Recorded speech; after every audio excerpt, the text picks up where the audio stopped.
Good evening, ladies and gentlemen. Welcome back, my friends. This is, of course, the MRC show that never ends, and we're back after our Easter hiatus. We had the week off championship racing, and hopefully, though, you tuned in and saw the big extravaganza race that we had last week, which was an absolute thriller.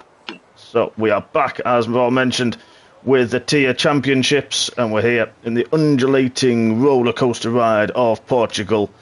And we've already seen high drama and very good racing, you'd have to say, through the field in our Tier 2 race. And now, of course, it is the turn in bright sunshine for the Tier 1 gents to take to the track.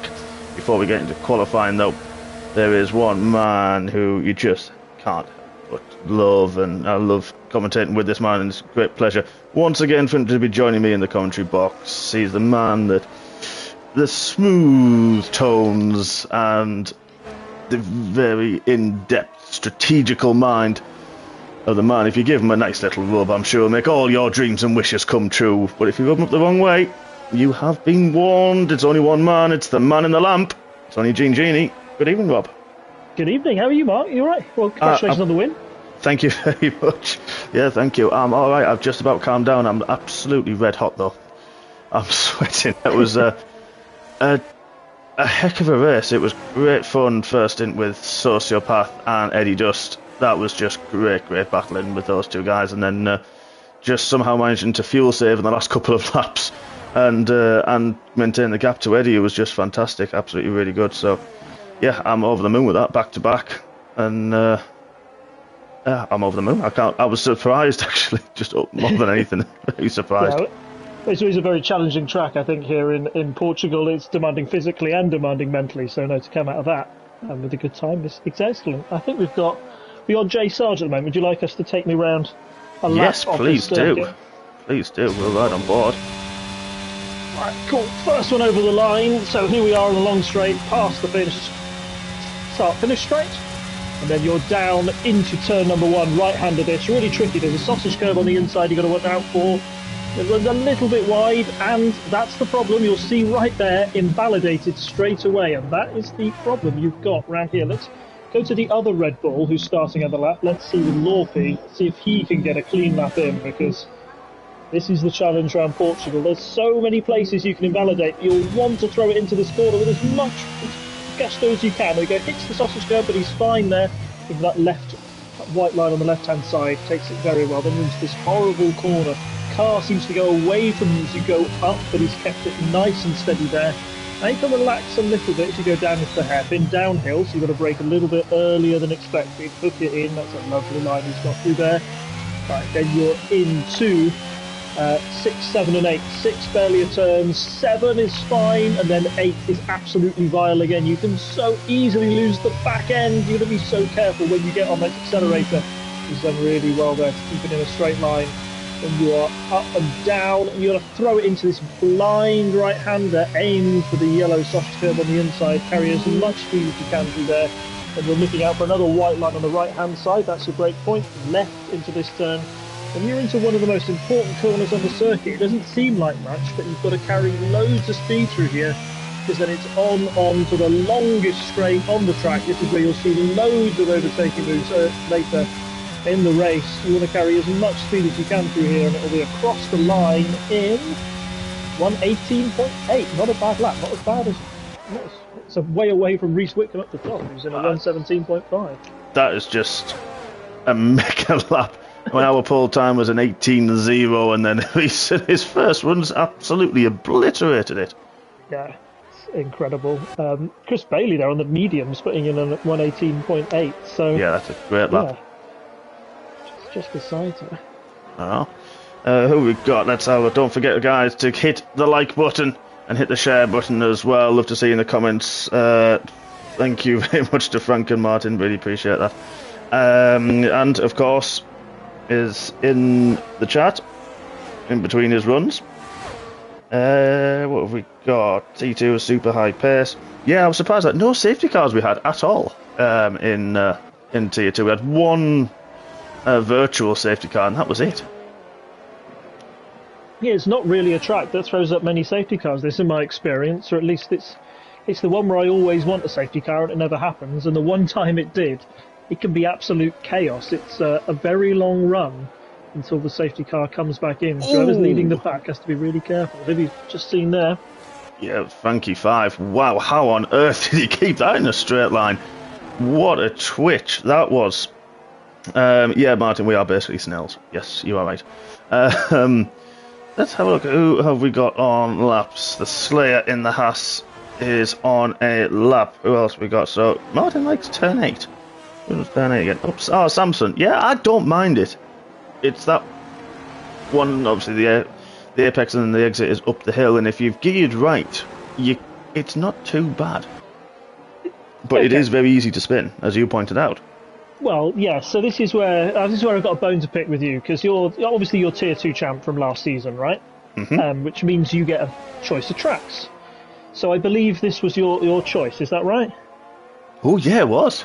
Yeah. See, I forgot about that. I completely forgot. Yeah. Yeah. So we've got you to either thank or blame for us all racing around here tonight. And I just think, okay, so this is my personal point of view, right? As a track, I think it's vile. Okay, I think it's every corner, every section you've either got a chance to invalidate or lose the rear end, or it's blind. You can't overtake. There's no safety cars. Why do you like it so much? And I'm not talking about perverts like Martin Hills who decides he likes turn 8. I mean, that's just insane. So yeah, what's your reckoning behind it? Because clearly you're good at it. Clearly it's a track that suits you, given your win here tonight. Yeah, I mean, I was very surprised by it. I just think it's a challenging track, to say the least, and that's putting it very mildly, of course. It is very challenging, and I think I like the technical tracks. I like the ones where a low downforce setup isn't always the way to go. I like something that's, makes you think and makes you a bit more balanced, and I think that's the reason. I can't remember what the options were, because I was one of the last ones to choose the track, because the champions, of course, all chose tracks, and out of the ones that were left, this is the one I preferred. Okay. So, yes, and Martin's calling me a twunt. So, yes, so I apologise. I mean, I can't remember who chose what. I honestly can't, and it's going to bug me now. I think we had Mexico was chosen by someone. I think... I can't remember. One of our other rounds so far this season has been chosen as well, I think. And then we've got a few more later on in the season, of course. But, yeah, I just found it was a technical, like I said, the technical circuit that just lends itself to the balanced setups and the people that... There are other tracks that people go very extreme at, which we have seen. We call it the time trial setups. They don't work necessarily around here. Yeah. I just think in my mind this track is more challenging than Monaco. Like, you get punished. I know at Monaco you hit the barrier and it's a mistake, and that's fine, you got to deal with it. But round here, I think the mistakes cost you seconds in time, just so much. And if you don't have the pace, it's hard to catch up round here, isn't it? Because the DRS means so much. If you haven't got the DRS from the car in front, those gaps get very big very quickly. Yes, they do. You're very right. And like you say, one little mistake, one little twitch of the rear end on exit can cost you half a second easily. And the mistakes are extremely, or can be extremely costly. And I think that's why I quite like it, just to be a sicko. For that reason, it's just because you've got to be balanced. Yeah. People don't, on the game, we know the setups, the base setups. People don't run with any toe angle, and I do anyway, regardless, for that stability. And I think the people that don't necessarily run it are brought back into the mix. It is a great equaliser almost around here. You do get a shaken up grid, and I think we might be seeing that tonight at the moment. If I just look at the quali times, everybody's still hovering around that 18-second mark, but nobody has got close. Great lap from Loppy. Oh, yeah. I would have put you in the top 3 probably in tier 2, so that was a fantastic lap. Times are coming down now, but yeah. Yeah, I mean, J Sarge is under pressure a little bit. He's invalidated his second lap, so he's back out again. So really under pressure. Oh dear. I've just been called out. For my teammate. Who on Friday had extreme pace and was very, very unlucky tonight. But point still nonetheless, which is a great result. And yeah, I think you got caught up in a little bit of over aggressiveness. Wow, Reese has gone even quicker. Oh come on, give the rest of the lads a chance. That is insane. He's just not even breaking a sweat. Like you say, we said it's a great equaliser, but when you're nearly 0.7 ahead of the rest of the pack, could be a second by the end if he decides to put in a special lap. That's just insane pace from the Ferrari man tonight. That really is, really isn't. And obviously, he's been on it anyway this season, really coming out with a vengeance. And yeah, he's really stamping it already early on. We don't yet have the weather forecast for the race. We were dry in Tier 2, but MRCX was wet and, wet for the main race and very wet for the sprint race. So that's it can rain here. It's obviously not often that it does, but it can happen, and I'm going to be interested to see what happens. Certainly. I mean, rain round here, that's actually one of my few positive moments I've ever had around here. My one and only pole position was at Portugal in the rain, because I think I was the only person who had a wet setup on. Wow. Everybody else had gone dry. But yeah, apart from that, I've got Mark in the chat there saying bring on Hungary and Japan. I mean, they're proper tracks for me. Yeah, he is ridiculously quick around Japan, so no pressure, but hoping great things from my teammate then. Hungary is another tight and twisty track. It almost has the characteristics of a fast street circuit because there are not many overtaking opportunities. Maybe only into really turn 1, you'd have to say, or turn 3 is the only opportunity really to overtake, and otherwise you're kind of stuck a little bit. Yeah, but I'd say Hungary and Japan, they're circuits that I can really get into like a flow, a rhythm. Do you get into a good rhythm round Portugal as well? Or is that something, because that's something I really struggle with. I think the track is quite stop-start in its nature. It's always sort of challenging you, and I feel, maybe it's my setup, but I'm always sort of hanging on to the car around every other corner, just praying that the rear end doesn't step away. Yeah, I think I did. It took a few laps for that. We'll see potentially. I don't know who's listening in Tier 1 other than Ant, but the hards take a couple of laps to maybe 3 laps to start working and give you that grip and that you really, really crave. And you do tend to pick your brake points because, as you mentioned on your onboard lap, that the white markers on the side of the track for brake points, they're easy enough to spot, so you can get I found I could get quite a decent rhythm going. It's difficult towards the end when you lose the tire grip, and they do wear a little bit offset as well, so we may see drivers struggling around the right hand corners. But I did find it, and I know Hungary and Japan are ones that if you do get into that rhythm, you can be quite dangerous, to be fair, because you really just, it's almost like you zone out is the best way to describe it. Yes, in a good way, just you become one with it's when you feel one with the car on the track, that's when it's really, really fun. Exactly that. And I found gearing up on exit of some of these corners, like you turn 8, I'm gonna have to bring the track map up. Turn 14, the long right hander we class as the last corner, but it's not. It's that I found gearing up early and gearing up quite a lot through turn 4 helped keep that rear in check a lot more to stop the rears from spinning up. And I think if you keep in that rhythm of knowing, okay, this is my point of when I'm going to gear up, it does help keep that, like I say, in check, and you're not worrying as much of the car ready to step out on you.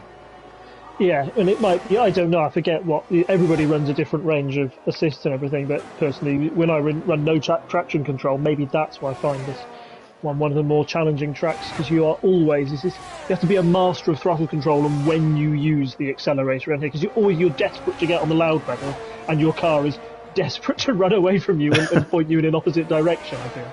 Yeah, 100%. And there's so many, you mentioned it, there's a couple of, like, turn 4. It's a perfect example of an off-camber corner that the car wants to get away from you, the exit of turn 11, which is aptly named Portimao. Oh, G-Star's gone at the aptly named turn 8, as we mentioned it. Yeah, they are ones that, you're right, the rear does really want to step out on you, and it's that throttle, it's that gearing, and it's that I think the Tier 1 guys, especially a lot of them, don't use traction control. I know a few in Tier 2 don't as well, that they may have struggled a little bit. I don't know, of course. We don't know what assist everybody uses, you say. And, apparently you've gone all Spock on us.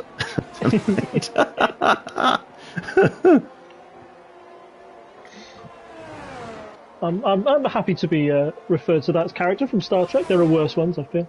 Yeah, I think you're right. Yeah. Yeah. I've never been a Star Trek fan, I'll be perfectly honest. So I'm completely lost with that. J. Sarge has just gone 3/10 quicker, and a purple middle sector for the gentleman around and for the people around him.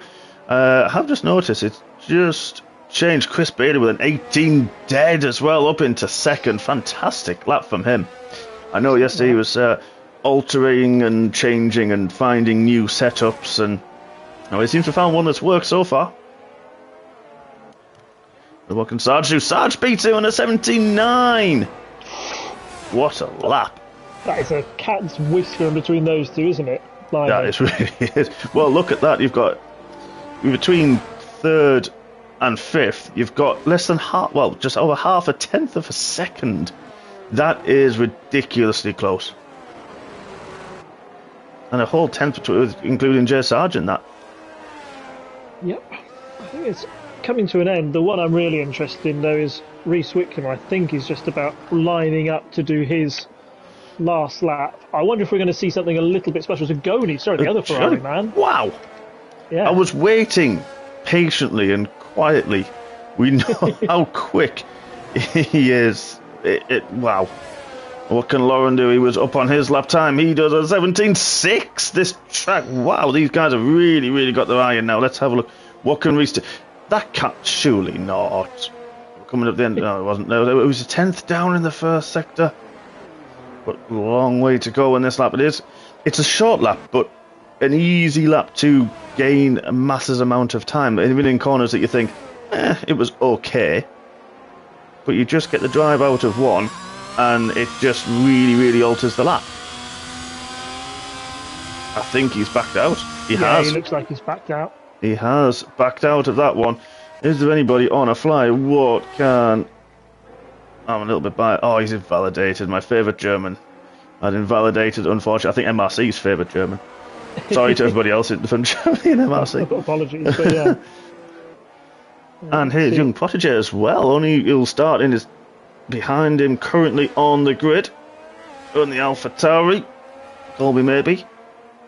So, with only one or two drivers left to finish on lap, what is Nick BT doing? He has invalidated his lap time, and what can he do? He's up on his lap time. So, Reese on a lap, how can he improve? Can he get up there in the upper echelons of Tier 1? Exactly Martin, who did wake up the Sarge, good. He is well alive and kicking, moves up to 17th. So, folks, that is it. We have got our grid for round 5. It is a Ferrari lockout. Reese ahead Ujoni by just over 0.2 of a second in the end. Lauren Chur, another Ferrari-powered car in the Alfa Romeo, takes third. Seppi in fourth. J. Sarge in fifth. Chris Bailey will be lining up in sixth. Chatty Duck in seventh. G-Star in eighth. Loppy, great lap from him. He is in ninth. LOL in 10th. Xavier in 11th. Uncle Sam, the Stars and Stripes, in 12th. Call Me Maybe 13th. Heppy is in 14th. Hopefully his internet will hold. He unfortunately had internet connection issues last time out in Tier 2. Carl is in 15th, ahead of his teammate Nick BT in 16th. Anton 17th. Calvin 18th. Then we've got the Slayer and Frankie 5. at the end of the grid. We still don't know what the weather's going to do. No, we don't, and it can be changeable around here, can't it? I can remember a couple of wet races or wet starts, and the rain can change absolutely everything. So let's see what we get in the race. Yeah, it's interesting. That's a large gap. I don't know what the gaps were through Tier 2 in qualifying. I think it was a bit closer, potentially, than that. But that seems quite spread. For Tier 1, the top 10 are separated by a second, which you normally see top 14, 15. And that's where you'd see in Tier 1 usually about a second, if not less. And I think it's going to be interesting to see that wing setup, see what people are using, if they are more suited to potentially a damp track later on. That's the key. Yeah, certainly here, and I do think that consistency around here above everything is important. As I said, there are so many places to make mistakes, so many opportunities to, like we've seen lots of invalidated laps, there's so many opportunities to get time penalties and pick up a grid, and those are grey, cloudy skies. They really are. Wow. This could be interesting. Interesting point Reese has just put up in the Discord. He's just beaten his time trial time. Wow. To be fair, I think I'm trying to think. I improved just before the race. I did a few laps to get my eye in, and I think I beat mine by 0.3 of a second. I think Reese might have beaten it by a chunk in comparison. And I'm saying barge versus blowhole is on. It certainly is lined up next to each other on the grid, and we know how well those two have. It's a nice history. Friendly, you have to say. Yeah, it really is, and that's probably one of the best rivalries we've got. That is very grey. You're right. So, what tyres everybody standing on? Because if there's any sort of softs, that might suggest some sort of early rain. So only that screams, if there is rain, it's later on. If there is, your lap 18-ish, 17, 18, which is probably roughly recommended for the hard tyres. It can go about lap 20. I think I saw one or two drivers take them a little bit longer as well if you have a setup and you are very kind on your tyres. But that is very biased towards the hards. 2 drivers on the mediums only and on the softs. I think that's, well, I was going to say that's quite telling, but that's very interesting. Yeah, you're right, but does it tell us anything? Are we just going to see a parade for the last few laps? I don't know what was the... You were up front, weren't you, in the hards, and you were battling 2 people on the mediums behind. Do you think that there's much of a difference between the 2 tyres around here, between the hard and the medium? Well, yeah, Eddie was on the hards, Sociopath was on the mediums, and I think I got quite lucky that I was a bit quicker in certain sections for the opening 4 or 5 laps or so to put a bit more wear on Sociopath's mediums. And then when he got ahead, I was managing to stick within his DRS without using my ERS as well. I think I still had 70-odd% during that stint, and I only used it occasionally when I felt I could have a chance of an overtake. And he did have a few leery moments. So I think that the mediums can go off quite quickly if you're battling, and I find that they can potentially overheat. I don't know his setup, of course, but it's a difficult one to say. I don't think there was much in the time deltas, really, between them, especially at the start on heavy fuel. Yeah, definitely, and you've got to remember these cars are very different beasts under heavy fuel. It's far easier to lose them under traction or just understeer into a corner. So let's see how the Tier 1 drivers are used to it, but it's a challenge nonetheless. It is. We have an Alpine lining up in the middle of the grid. You can't park that there, mate. I'm not going to lie. But we have got an absolutely perfect view. I'm going to hide the HUD for this start so we get the full action on your screen. We've now got 3, 4, 5 red lights, and now let's go, racing, and they are away. Let's get the track map, everything back on. It seems like a very stable start. Happy already getting a few places on those medium tyres, but I tell you what, Lauren James going around the outside of Ujoni. There's a Williams as well getting involved. That's Seppi. But Reese gets away nice and cleanly. He has got a good run through there, but side by side the Ferrari and the Williams through turn 3, turn 4. The Williams got the inside line. We've got a few guys battling further down. That's Sarge and Bailey is also battling. Heppy, wow, look at that start on those medium tyres. Calvin as well, he started. He's up 6. Heppy's up 6 spots. There's a Red Bull on the inside. I think there's a tap with the Williams. That's Sarge just slightly outbraked himself. Carl's got a 5-second penalty already for cutting the corner, apparently. Some good starts there already. Saviour up 2 spots. Calvin up 6. Frankie 5 up 5. Great start from the McLaren boys.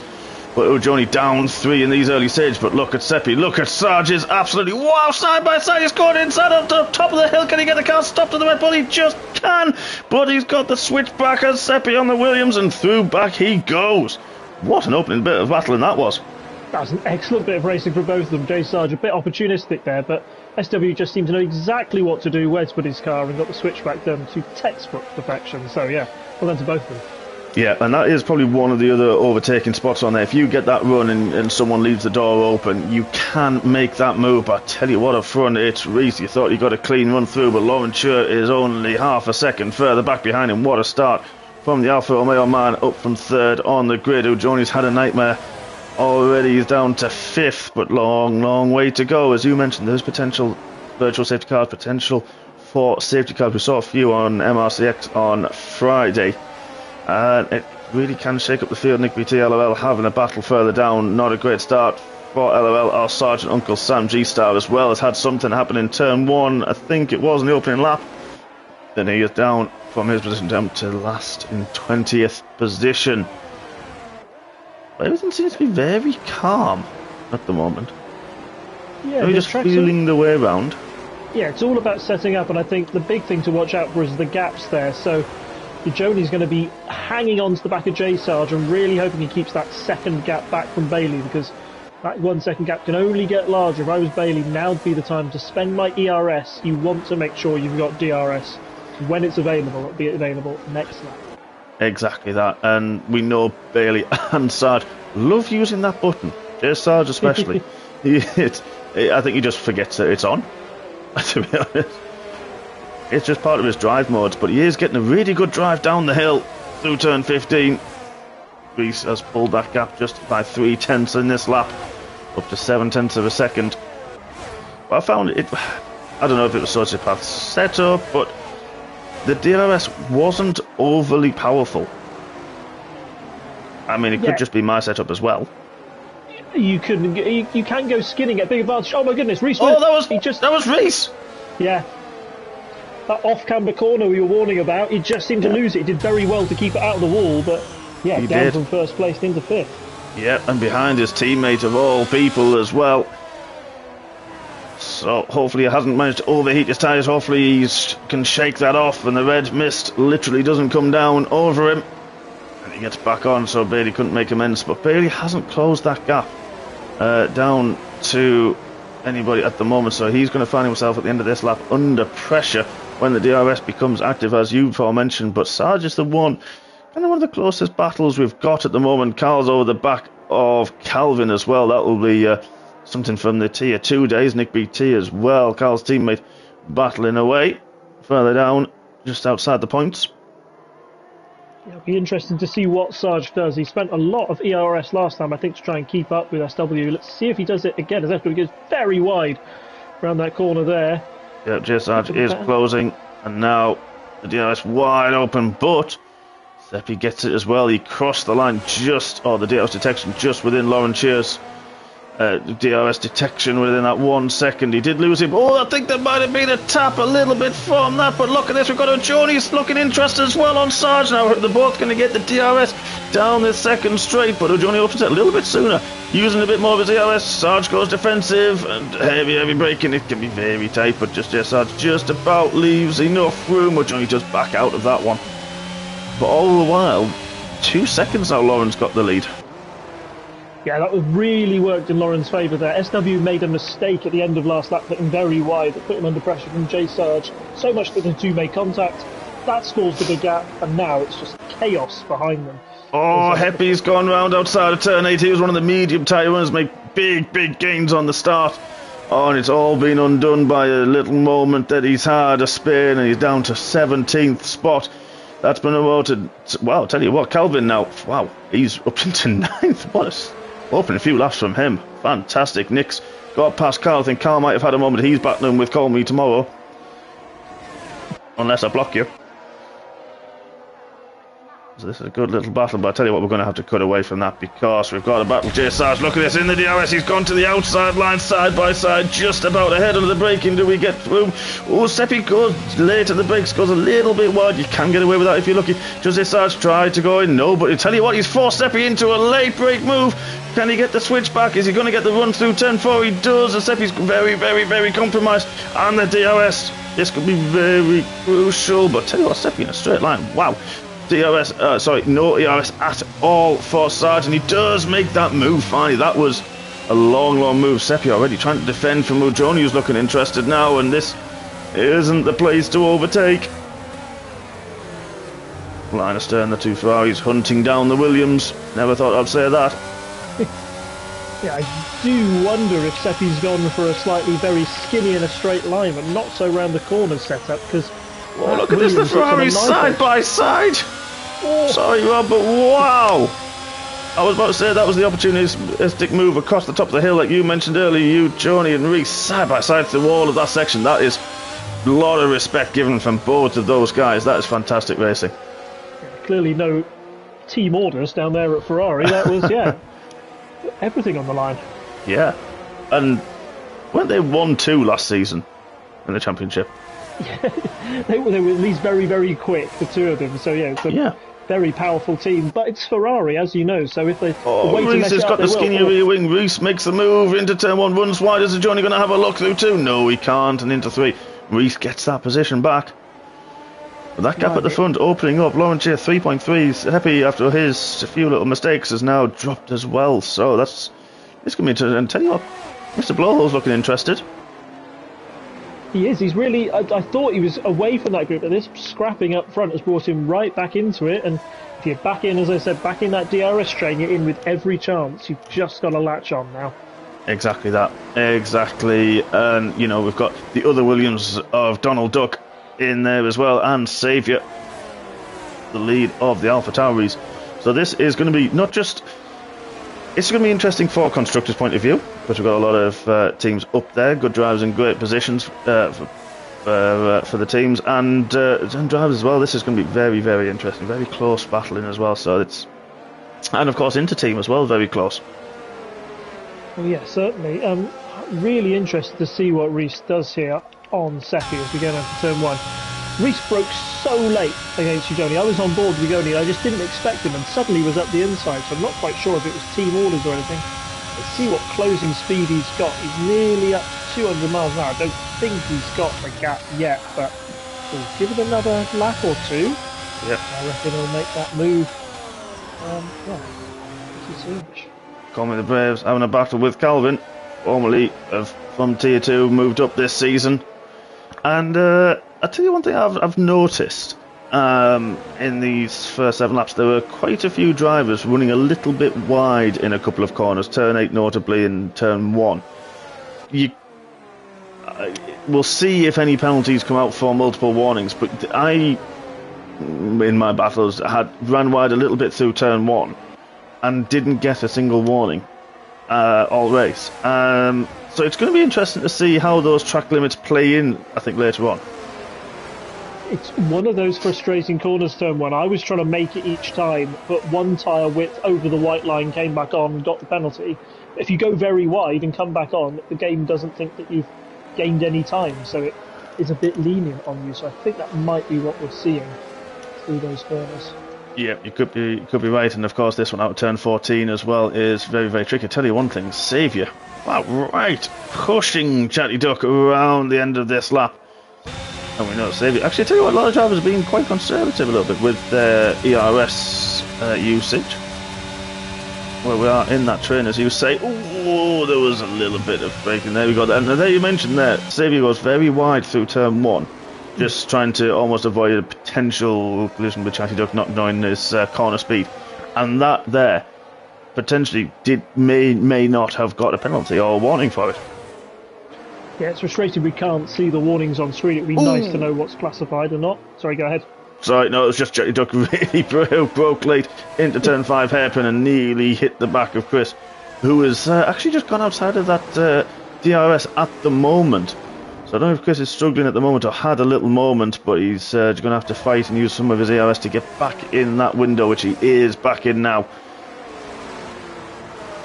So Reese again on the right. That gap from the front was over 3 seconds, now 2.2, so Sarge is on a charge. Yeah, I think now he's got some clear air to do what he wants. He's really making the gains. I think the ones that are really struggling at the moment are these two Ferrari boys. I think they know they could get the beating of Seppi, but he's just so good at that last corner. Got such a good exit, and I just saw that gap. It was down at about 0.4 up to 0.6. So even with the DRS that comes online now for Reese, he's going to struggle to catch up in time for that corner. He's going to have to make the move done elsewhere if he wants to get past Seppi. Yep, keep the pressure on, maybe try to force Seppi into a mistake, but Seppi is a multiple race winner and a very, very calm and very quick driver, so there is it's hard pressed to do that with anybody, I'd find, especially in this top tier, to even put them off slightly or force them into any kind of mistake.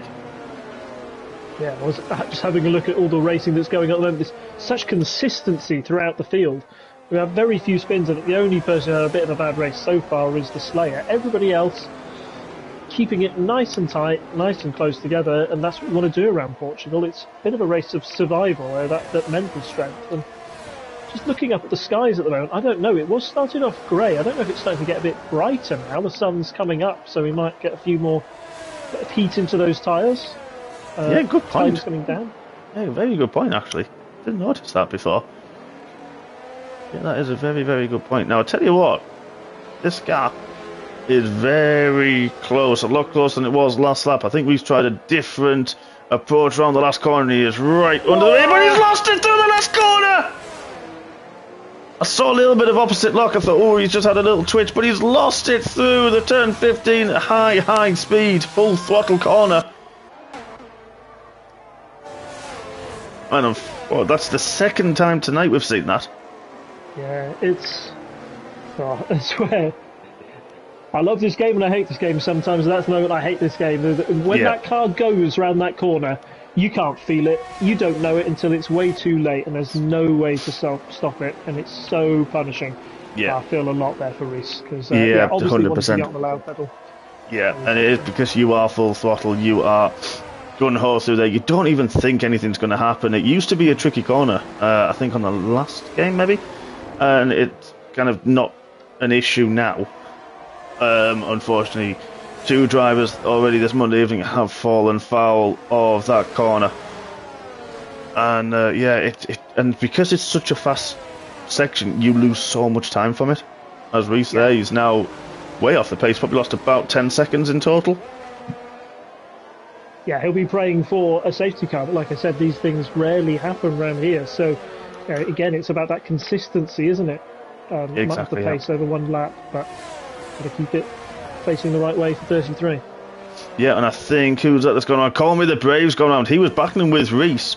He was out ahead of Reese as well, so I don't know if anything's happened there, but he's back going again. Don't know if he lost it up the hill in turn 13. That's another traction zone that can be very, very difficult when you get on the power. I've had a few schooling moments through there, and you can. It's low speed, but easy to lose it. Oh, totally. Yeah, this track is full of them. I don't know if it's the off-camber corners or it's the undulation or the elevation changes, but the car always feels like it wants to go off the road in an opposite direction from where you want to put it. Yeah, 100%. Totally agree with you there. And this lad, Chris goes very, very wide through 7 on the entry into 8, but he's just got himself back in to that DRS, and he got a heck of a drive out of 8. So, I don't know if Ujoni, I think he may have had a tiny bit of a moment, because he was not that close, and that's exactly what we mentioned earlier about you make one little mistake, and that can cost you massively. And I was 15 out of the 20 cars are in a DRS train. Well, the man on his own, apart from Lauren Shearer with a 2.5 second lead, Seppi's under pressure constantly. Speaking of Lauren Shearer, bangs in a fast lap just in case we forgot about him up front. And has Chatty Duck had a moment? Chatty Duck's had a moment as well, coming on the exit of 14.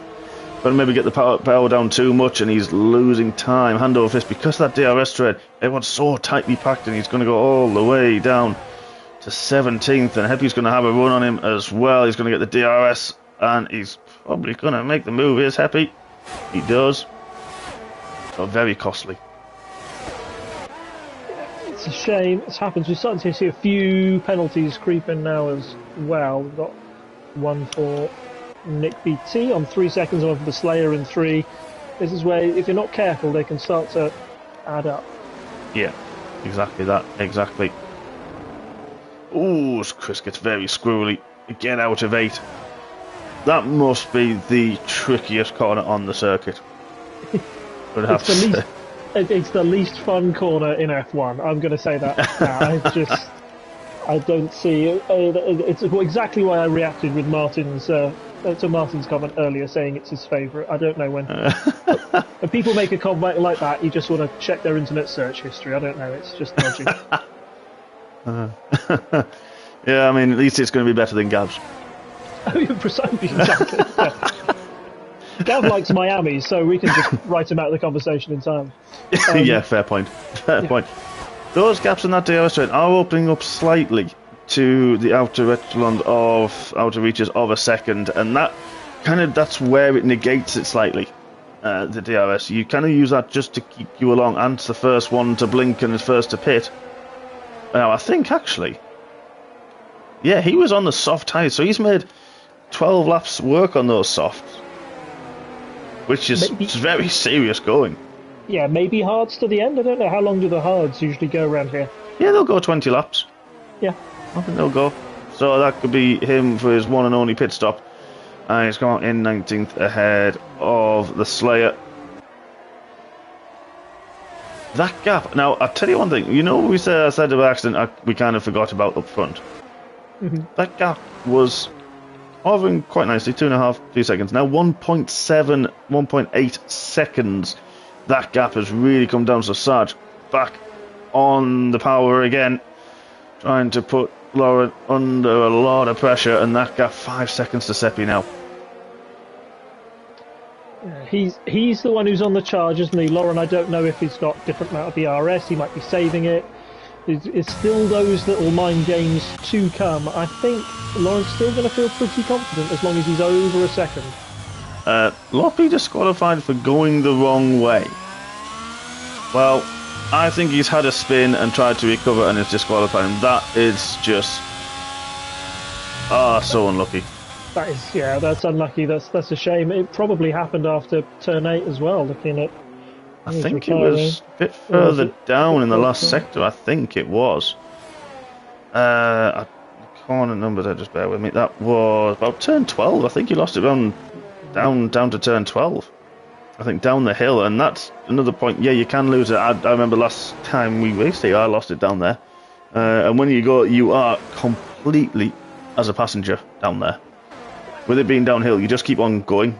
There's no catching it. I mean, Frankie 5 in qualifying caught his tank slapper, and how on earth he did it, I have no idea. But that one there that the drivers are just going through now, and that is just, it's horrible. Once that car goes, you are a complete nutter passenger.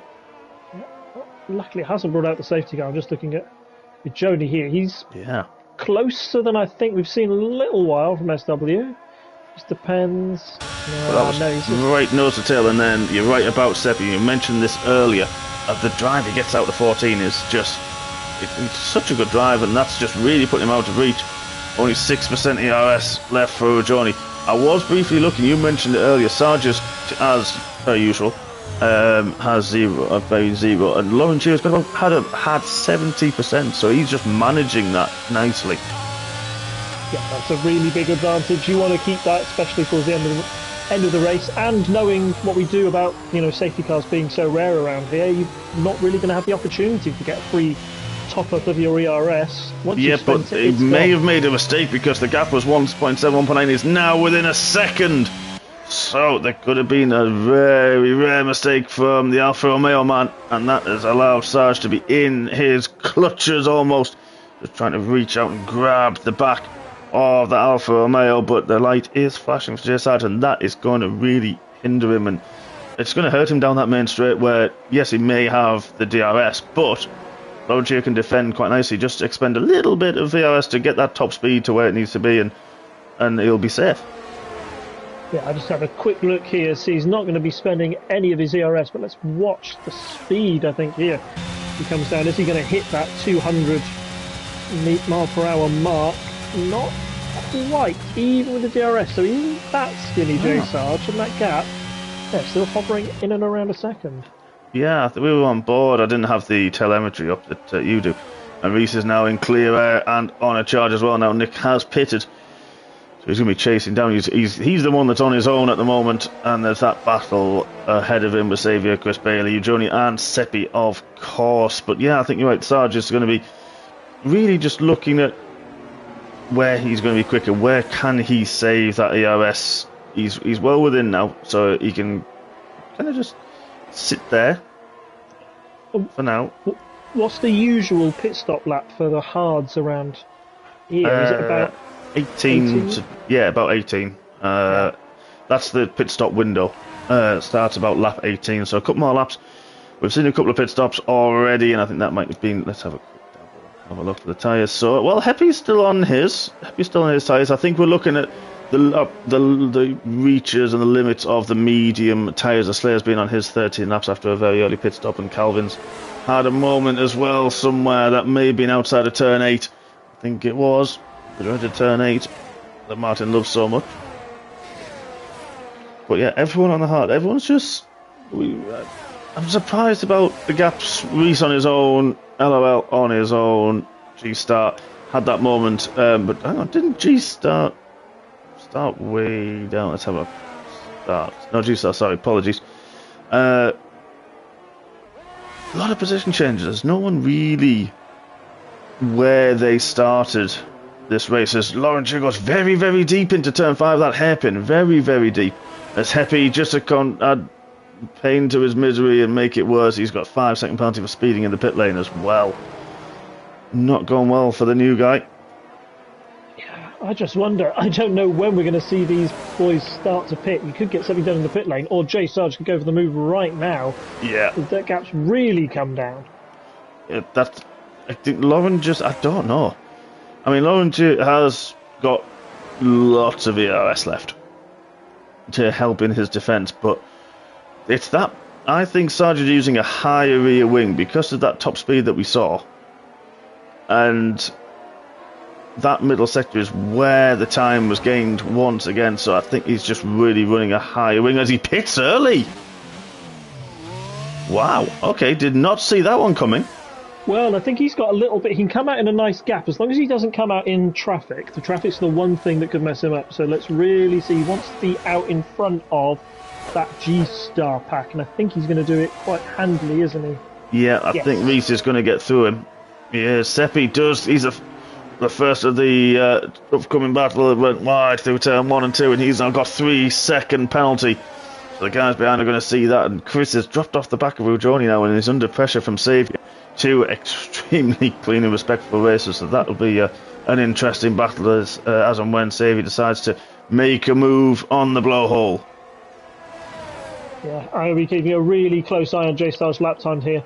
I think he saw that Lauren was maybe struggling under tyres or something was going wrong, and he said, right, I'm going to make you go an extra lap on those tyres you don't like very much, and I'll get onto new ones as quick as possible. So let's see if the undercut can work. Yeah, you can get those tyres up quite high. Oh, Xavier goes very, very wide at the top of the hill. And drops back a little bit from Chris. Yeah, you can. If you get those mediums up and running, you can make a vast amount of time, even just by one lap. I think he may have gone a lap early. Does Lawrence here pit? He doesn't, so Lawrence decided to stay out and maybe have fresher rubber towards the end. Yeah, I think when you're in a close battle like that, every lap you take can really accentuate the difference, right? J-Sarge's on the mediums, he's going to be quicker. Let's see what he does. I mean, it's not going to be a fast lap this time, but I reckon you could see maybe the fastest lap of the race next lap from J Sarge if he really decides that it's hammer time. Yep, and Ujoni, I'll tell you what's interesting. Ujoni and Xavier both pitted. They were both in a battle with Seppi and Chris Bailey, respectively. That is going to be very interesting to see if that they're going to try that undercut. They're going to try and see and push and see what they can do now and see if they can jump them through that lap in the pit stop. So it's going to be interesting to see if any of those guys do react as well now. Yeah, because I think it's a track that's not too harsh on the tyres, isn't it? I don't know how your mediums felt towards the end of the race. Were you really struggling? Or? Oh, okay, rubbish. Okay. Yeah, they were rubbish. They were just slow. Yeah. They didn't necessarily fall off a cliff. They were just didn't offer the same amount of traction. The car just seemed very heavy. Is the best way to describe it, I think. Yeah. Just have a look at the gap to the leader. J Sarge has got now 24 seconds. So I can't remember. I think an average pit stop around here is around about 25. Something like that. No, Seppi's pitted. He's the first one to blink. Chris Bailey stayed out an extra lap. Lauren Shearer stayed out an extra lap as well. So you say it was what, 24 seconds between J Sarge and the leader, coming down to 23 now. He's making inroads. He is. As he sets the fastest lap of the race just for good measure, just in case we didn't remember that. Now I'll tell you what, Seppi is going to just get out ahead of this battle with G-Star and Chatty Duck. Chatty Duck's trying to go on the outside of turn 1, the 3 abreast. Look, there he is. There's Seppi's come out just ahead of them. He's almost in the way. Is he going to help his teammate? G-Star's trying to go on the outside, gets pushed wide and still doesn't give up the ghost.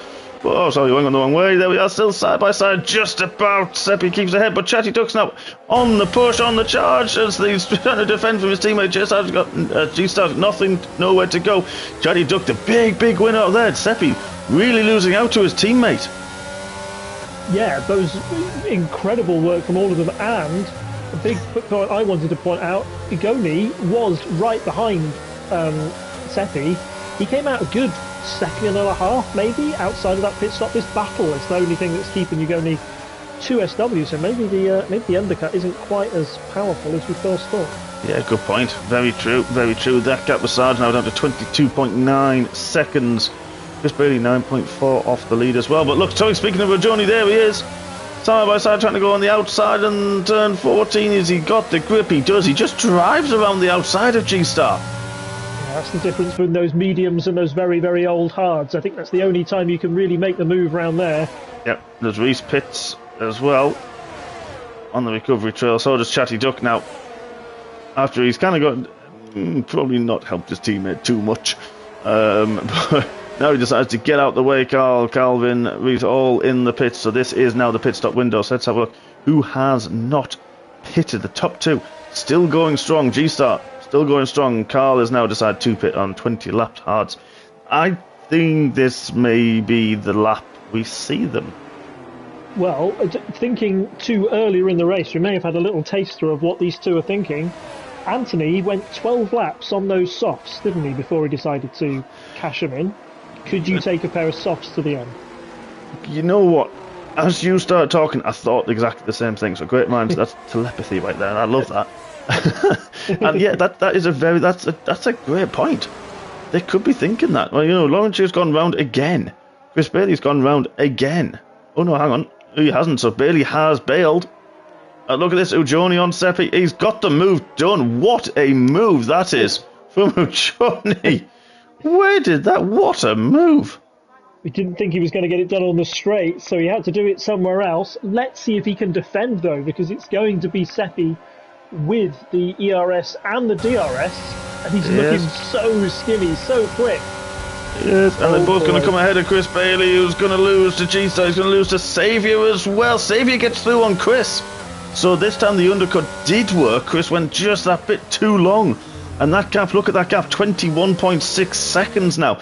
But is G-Star's head going to go to the end? Are they going to fall off a little bit too much? Or, as you mentioned, is Lone Shear thinking about the soft tyres? Look at this, Georgia trying to go on the outside. Can't make it, has to go a little bit wide. All fair there though. Oops. I had to be for that interval. Gosh, Saviour as well on G-Star. G-Star is one of the only runners who's still out on the hards. I think Saviour's going to have a real go. He is down the hill. Through 9. Up into 10. He's going to try the outside line. Ooh, G-Star took a wider line. I think caught Saviour out a little bit. It takes some stones to go side by side through there, and I think maybe Saviour just saw the long-term future and thought, no, I don't want to go in with a damaged side pod, or worse, I will get him on this straight. We've already seen the difference between those mediums and those hards. It is only a matter of time, I feel. Exactly that, exactly that. Ujoni is closing the gap. We're just going to nip this one ahead. Ooh, as Seppi runs out of VRS as well down the straight, he's going to try and go around the outside of turn 1. There's a little bit of wheel contact. Ujoni goes wide. I think he actually tried to back out a little bit. I don't think there's much harm in that one. Tries to switch back through 3. Is he going to have the wider line? He is through 4, but is he going to have the drive? Seems like Seppi gets the drive through there. Saviour did get the move done on G-Star. That gap of Sarge, 20 seconds now. Well, I think Lauren's only got one option, that is to go for the softs now. If you go for the mediums, I don't think he'll make the time up. J Sarge is definitely going to come out on top after the pit stop. It's just if Lauren can make the next set of tyres work and lean on them a little bit harder than J Sarge. Yeah, exactly that, exactly that. That gap's still coming down. He goes for another lap. He must be going for the soft tyres. It's a great call. Or praying for a safety car. Thought there might be rain at the start, but that doesn't seem to be. Beautiful blue sky now, so we do. Yeah, this is oof. Come on, folks, let's have you involved in the YouTube chat. Everyone's gone a little bit quiet. Everyone was all good at the start, and they've all gone quiet, unless they're just raptured by it and just caught up. But tell you what, Chris Bailey's now catching this G-Star. Hasn't dropped too much, so Chris Bailey's going to try and make the move. Oh, G-Star turns late. He did. Whoa. Chris Bailey's lost it. And somehow gets 3 seconds for spinning in a straight line. Go figure. I think there's a number of things you can pop to the stewards there about. That was, yeah. Yeah, that seemed. I'm not going to comment too much, but that's happened before with that driver. Very late movement there, I think, and yeah, I don't think Chris. There's nothing Chris could do with the overspeed there, and that's just. Oh, he's going to be. Yeah, there's going to be a lot of expletives. I think from Chris, because he was hunting down Saviour. He has a lot fresher tyres. As now Laurentier does pit. Now, what tyres is this man going to go on? Have a look. See which we're going to have to go out on board. I know there's battles going on, folks, but this could be crucial. As the Genie 4 the red wall tyres. What the hell, I felt like I was going to IndyCar then. He's gone for the sticker reds. And I'm going to stop that because I've just disgusted myself. Let's have a look at the gap then as they come out. What does it say? What's the interval between him and J Sarge? About 5.5 seconds. So call it 6 seconds now up to pace. Yeah. Oh, there's a yellow flag in sector 1. I think someone just went a little bit wide. So now the hunt is on. 8 laps remaining. What can Laurentier do? The tyres will already be nice and warm because the softs do warm up extremely quickly. Sarge is going to be putting the hammer down. He'll have no ERS left. He didn't have any since lap 2. But the gaps are opening up a little bit. And you've got 8 laps here to show what you can do on this tyre, haven't you? Yeah, exactly. So we'll keep our eye on that gap. Laurentier, he's just going to be feeling his way around half this lap. Now the grip's coming in. He's just going to be feeling where he can push, what he's going to do, and just ease them in nicely. But we're going to look down. The gaps have opened up in the top 10, so we're going to look down to this battle with LL in 12th.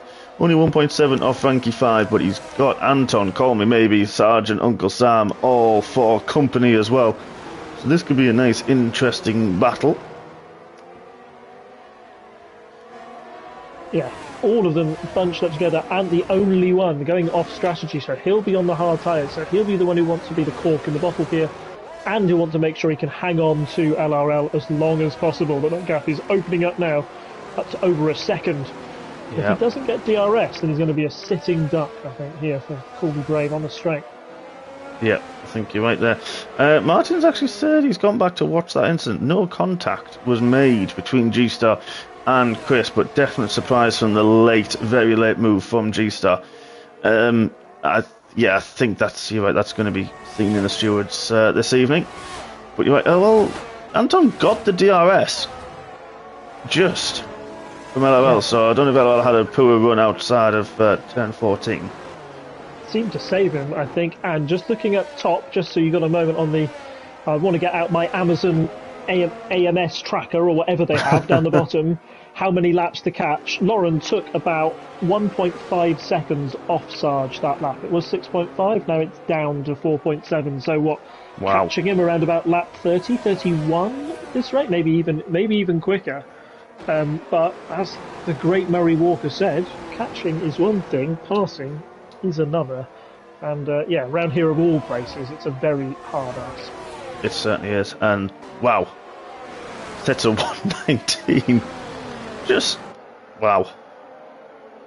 I mean, that's quicker than some did in qualifying.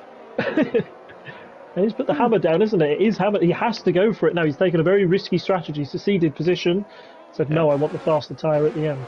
Exactly. And he's working 3.9 now. That second G-Star has gone very, very late and has finally pitted on lap 27. Wow, that's a stint and a half on those hard tyres as Chatty Duck makes the move on Nick BT. Gets a little bit screwy through turn 1. Nick BT on the harder tyres can't make that move back again though. So Chris now finds himself 2.5 seconds off the back of Reese on the comeback drive. Xavier 1.4 off the back of Ujoni is another 1.6. That gap now 3 seconds at the lead. Yeah, this is a real ding-dong. I'm just looking at this battle between Chatty Duck and Nick BT. They've gone side by side from about turn 1 all the way down to turn 6, and it doesn't show any signs of slowing. It's amazing what Nick and BT can do on those 12-lap-old hards compared to the 6-lap-old mediums. Yeah, and unfortunately gets 3 seconds. So let's have a quick look at those penalties. Seppi somehow managed to get 11 seconds of penalties. Didn't see that. I think must have been a speeding in the pit lane or something like that as well, and 6 seconds for his troubles. Chris Bailey 3, but that won't hamper him. He's got 13-second gap to Chatty Duck. Nick with 6, Frankie 5 with 5. I think that was a speeding in the pit lane, and then further down we've got Call Me the Brave, Calvin with 6, got G-Star with 3, Carl with 3 now after he served his other 5-second penalty. 14 seconds for the Slayer and 5 for Heppy, who has unfortunately lost connection once again. Not a good evening for that gentleman. Gone up his provider in the morning. I think 2.3 now, that gap. I think your prediction of lap 30 is pretty good. Well, yeah, those softs, I mean, he's going to be making inroads, but the softs degrade far faster, so you're not going to get as much out of each lap, so it's not going to be as consistent as the medium or hard tyres. So, we're in for a really interesting battle here. Has he got enough tyre left when he meets the back of J-Sarge? That's a really interesting question. Oh, I was waiting for Mandy's punchline. It wasn't as reading a book. So Mandy's reading a book about anti-gravity. Apparently it's impossible to put down. As Chatty Duck gets very squirrely down the hill through 11 and 12. And that's... come on. Mark must have told you that one. Must have. 1.4, 1.5 seconds, that gap now. Sarge is going to be wishing away the laps. Has he got enough in the tank? Has he got enough grip? And as you said, has Lauren taken too much out of those tyres? 1.7, so somewhere. Did I see a recovering car? Did I see a recovering Chris Bailey? No, I didn't. Just as well. More stuff thrown out. Sorry, Copy the Brave. Oh, I thought he was going for a very late move there on Ant. Thought better of it. Well done. Still lots of battles up and down the field here. Mark said she's got... Don't blame him, she's got Google. And I'm guessing the shortcut for the dad joke. Yeah, no, that joke is like crime in multi-storey car parks, isn't it? It's just wrong on so many levels. Right, exactly. Exactly. And that's what we've come to tonight, ladies and gentlemen. There's action on track. There's action on track. Chatty Duck, Nick BT, and Francie 5 having a nice little ding dong. Yeah. Here. We're going to cut back to that one because that gap now 1.2 seconds. So it seems to be, where on earth are those two? There they are through that first sector. That's where Lauren is quicker. The gap just over a second, but J Sarge is quicker in that middle sector. That's where he seems to claw it back. And now Lauren is going to be in that dirty air now. They're going to have 3 laps left after this one. So it's going to be very, very interesting to see what can Lauren Shearer. Can he snatch the victory back away from J Sarge, who's had an absolute storming race? Oh, You'd have Reece, to say. Oh, Reece. Oh, yes, he's had a spin outside of turn 4. Yeah, he had a little moment there early on in the race, and I think it's happened Yep. again. So was running quite a solid P6, I think. But yeah, luckily he's got a bit of a gap back to Chatty Duck, but not what he wants. Yeah.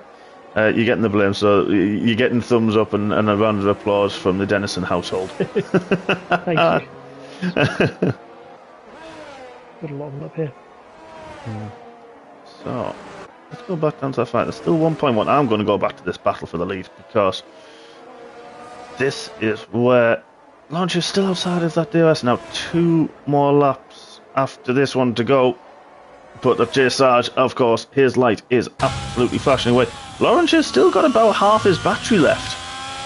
So I think he's saving it when he gets in DRS. He's just using the grip that he's got in the tyres. You can see he hits the apex. J Sarge struggling, misses the apex as well for 4, but that's not the worst thing in the world. But he's now got the DRS. You heard the beep. The rear wing, the letterbox is open. It's on the hunt. And this is going to be... Oh, look, this is going to be a serious 2.5 laps now. Absolutely fascinating. Lauren has to be within DRS coming end of lap. You want 2 bites of the cherry, right? You want 2 big lots of ERS down that main straight, particularly when you've got the ERS to spend. And like I said, those tyres at 6 laps old, they're not going to be feeling as good as they did on lap 1 or 2. You're not going to see those purple sectors quite like you did. He's going to have to use every little last bit of rubber on there if he wants to get the win here tonight. Exactly. Oh no, Mandy. A slice of apple pie is $2.50 in Jamaica and $3 in the Bahamas. They're the pie rates of the Caribbean. Oh no. That's actually better, to be fair. Like a story. Took us on a journey. Yeah, see the closing speed here up to 200 miles per hour. Almost backs out there. He did very early. Yeah. He was, very, very early backed out. Okay, that's interesting. Oh, maybe just didn't want to go in the back. Just have a little bit of extra space. But you really want to be up the gearbox here because you've got 1 lap. I think this is the lap you want to make the move because we know how hard it is to overtake everywhere else. Yeah, exactly that. J Sarge is just praying. He's holding on, trying to hit every single braking zone on those very, very worn medium tyres. How many laps? He's done 14 laps on them, so they are really nearing the end of their life. They're going to be just... they're not going to be horrible. They're just going to feel not good. They're just not going to have that feel. You're not going to feel the car underneath you. It is going to feel heavy. It's going to feel difficult to turn. It's going to feel difficult under acceleration. You don't know if it's going to snap on you at any given moment on any part of this circuit, of any single corner. But just that, that's 6 tenths, that may not be close enough. Out of 5 tenths of a second, this is going to be close. Let's get rid of that again. We will come to the penalties later on. But this is it. Is this going to be the chance that Lawrence got? 3.5 tenths. He's closing. Now he uses all of his ERS. He's used every single bit of it and breezes past and takes the lead into turn 1. Did he keep it on track? Just about. Whoa. But J Sarge is coming back. Is he going to have a look at the inside into turn 3? 6 is nose in. Lauren runs wide. Is he going to have the grip through 3 into 4 side by side? J Sarge is now going to have the DRS down the straight into turn 5. Lauren tries to go defensive, then takes the outside line. J Sarge on the inside. Does he get the car stopped? He does. He gets it back. All this contact. Sarge had a twitch, and that sent him into Lauren Shearer's trying to fight back up the hill side by side. You don't pass through there. Oh my days. Sarge is holding on with everything he's got. Wow. That was J Sarge wasn't giving that up, and fair enough.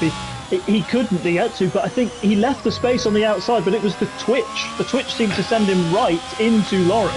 Yeah. And it's just unfortunate that seemed to block off Lauren's opportunity. Oh, he's gone wide into turn 12, very, very wide. As Lauren going to try and have the drive, he's going to be tighter into this last corner. As Lauren goes, oh, he just parks it right in the middle of the road. Perfect place to park it. As that convertible in the Discord, come on, mate, get with it. It's going to be the drag towards Lannis Chester, just going to hold on. He does. 0.4 of a second, exactly. I think that is just wow.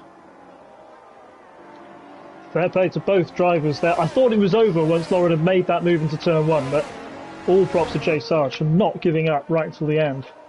Yeah, 100%. Excellent drive. Yeah, totally agree. That was just absolutely incredible. In all of that, after penalties, Johnny takes 3rd, Saviour takes 4th, Sippy takes 5th, Chris Bailey takes 6th, Reese in 7th, Chatty Duck across the line 8th, Frankie 5 in 9th, Nick BT, oh sorry, hang on, what's happened there, Frankie, LOL, after penalties takes 9th, Frankie 5 in 10th, Nick BT 11th, Call Me Maybe, he's coming round, he has got a penalty as well, will he, how far drop back, how far down is he going to drop? Anton takes 12th, Coleman Bay 13th, Sergio Kazan 14th, Calvin in 15th, G-Star takes 16th, Carl in 17th spot, then the Slayer a lap down, and Happy lost connection as well. Oh my, that last lap, and you called it, that was... Oh, Lauren's actually just put up, he ran out of fuel at the end. Oh, that's why he backed out. He was having to lift and coast. Maybe that explains why he was having to do what he was doing in lap 31. Yeah, exactly. That's why he didn't catch up as quickly as he did. And, oh, come on, Sarge. I mean, I thought my podium celebration was bad, which I forgot I had. And he's got the wreath. I mean, oh, for goodness sake. I mean, what an end that was. What fantastic battling that was. Lawrence, it closed that 6-second gap up within the last 7 laps, and what a grandstand finish we had. 0.4 of a second exactly as they crossed the line, as Reese, I think, ran out of juice up the hill. But wow, that was incredible. Yeah, it was. Haven't seen a race like that in a long time. Always nice to see it go right down to the last corner, last lap. Excellent racing from all the Tier 1 guys tonight. Exactly that. I mean, that shows how dominant they were. 11.2 seconds they had over Johnny in 3rd, who does take the final podium position. As aforementioned, Saviour in 4th, Seppi in 5th after 11-second worth of penalties. Chris Bailey in 6th, Reese in 7th, Chatty Duck in 8th, LOL in 9th, Frankie 5 in 10th, then outside of the points as it currently stands, prior to Stewart's inquiries, Nick BT in 11th, Anton in 12th, 13th from Call Me Maybe, Sergeant Kassam in 14th, Calvin and his Zoo is in 15th, G-Star in 16th, Carl in 17th, Slayer in 18th, Happy in 19th, and Loppy unfortunately was disqualified for going the wrong way. Unfortunately for him. All that's left, after we take a breather, is to name your driver of the day, Mr. Atwood. Well, we didn't see much of him on the stream, but I do want to give a shout out to Saviour. Wonderful race in the AlphaTauri. Those top 2, excellent race. Nothing against them. I think they'll get all the plaudits on the podium. But unsung hero of the day almost is Saviour, going up from 11th into 4th place. Didn't seem to put foot wrong, did he? No. Yep. Great point. Yeah. Very quiet. Had a few little battles with Chris early on, and I think he was in that battle with Johnny and Seppi as well. And yeah, I think I can definitely go with that. Definitely go with that. I think great race from him. Launcher gets the fastest lap as well, so 19 points will come his way in the championship. But all that's left to say, ladies and gents, is thank you so much for taking part in the YouTube chat. Thank you so much for watching and showing your support. Of course, don't forget to hit the like button. You can do that when you're watching it back as well. Don't forget to hit the share button as well. And if you're not already subscribed, please hit that subscribe button and you will get the bell and notifications of when we go live. 5 races per week. On Wednesday, we will have Tier 3 and Tier 4 before we head over. It's still in the Med. We're going over to Italy next for the high-speed Temple of Speed in Monza, starting on Friday with MRC X.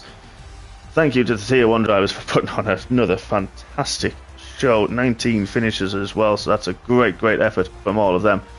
And a big, big thanks, of course, to yourself, Mr. Genie. Thank you so much for joining me. It's been an absolute pleasure, as it always is. No, thank you for having me. It's been excellent work, as always, from yourself and from the Tier 1 drivers. Just looking forward to the next one. Certainly are. Thank you very much, ladies and gents, for watching. We will see you in 2 days' time for Tier 3 and Tier 4, and then we'll see you next week over in Monza.